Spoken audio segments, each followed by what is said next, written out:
एक और खबर आपको हम दे दें।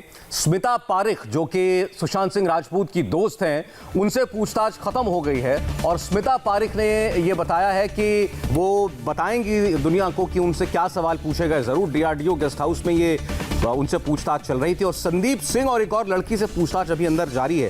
संदीप सिंह वो शख्स है जो खुद को सुशांत सिंह राजपूत का बहुत करीबी दोस्त कहता है और सुशांत की मौत के बाद उनके घर पर भी था, एम्बुलेंस को कॉल किया था, वो पोस्टमार्टम के दौरान अस्पताल में भी मौजूद था, लेकिन परिवार ने संदीप सिंह के ऊपर भी शक जाहिर किया है। राजेश कुमार हमारे संवाददाता इस वक्त जुड़ रहे हैं हमारे साथ। राजेश, ये स्मिता जो है, इनके बारे में जरा कुछ और बताइएगा। इनका सुशांत से क्या लेना देना है, किस सिलसिले में इनसे पूछताछ हुई है?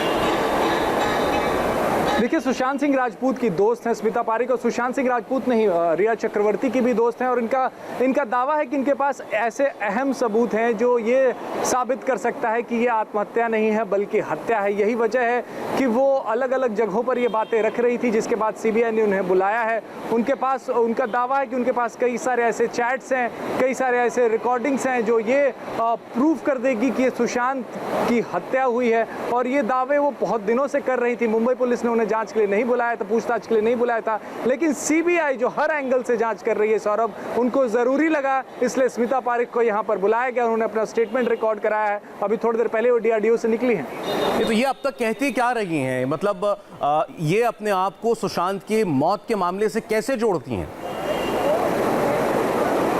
सुशांत की दोस्त हैं ये। इनका दावा है कि सुशांत इनसे रेगुलर टच में थे, रिया चक्रवर्ती भी इनसे रेगुलर टच में थी और जिस तरीके से इनसे बातें होती थी, सुशांत को कभी लगा नहीं कि सुशांत आत्महत्या कर सकते हैं, कभी उन्हें लगा नहीं कि सुशांत डिप्रेशन में थे, क्योंकि रेगुलर टच में थी, ऐसा इनका दावा है। ऐसे कई सारे व्हाट्सएप चैट्स भी जो है उन्होंने सामने रखे। साथ ही रिया चक्रवर्ती से भी सुशांत के मौत के बाद ये काफ़ी बातचीत कर रही थी। उस बातचीत के आकलन के बाद जो है वो इनको लगता है कि सुशांत सिंह का ये जो पूरा मामला है, इसमें कई सारे पेच हैं, कई सारी गुत्थियां जो हैं वो अनसुलझी हैं, क्योंकि रिया चक्रवर्ती से इनकी लंबी चौड़ी बातचीत हुई है। बीच में हमने देखा था कि रिया चक्रवर्ती के वकील जो हैं उन्होंने भी इनके कई सारे व्हाट्सएप चैट्स जो हैं वो पब्लिक डोमेन में सार्वजनिक किए थे। तो उससे ये लगता है कि काफ़ी नज़दीक थी ये रिया और सुशांत दोनों के। और इनका जो दावा है कि ये इस पूरे मामले में कहीं ना कहीं बहुत सारी कमियां रही हैं मुंबई पुलिस की जाँच में। यही वजह है कि सीबीआई ने बुला के उनका बयान लिया है। अब इन्होंने क्या बताया सीबीआई को, ये तो खैर बाद में पता चल जाएगा,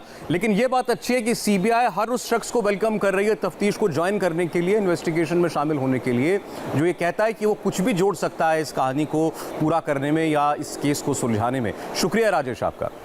सुशांत केस की मिस्ट्री में डिप्रेशन और इलाज का एंगल बहुत उलझा हुआ है। कभी सुशांत का इलाज रोका गया, कभी डॉक्टर बदले गए। क्या है डॉक्टर्स की ये पूरी मिस्ट्री, ये आपको हम दिखाएंगे एक ब्रेक के बाद।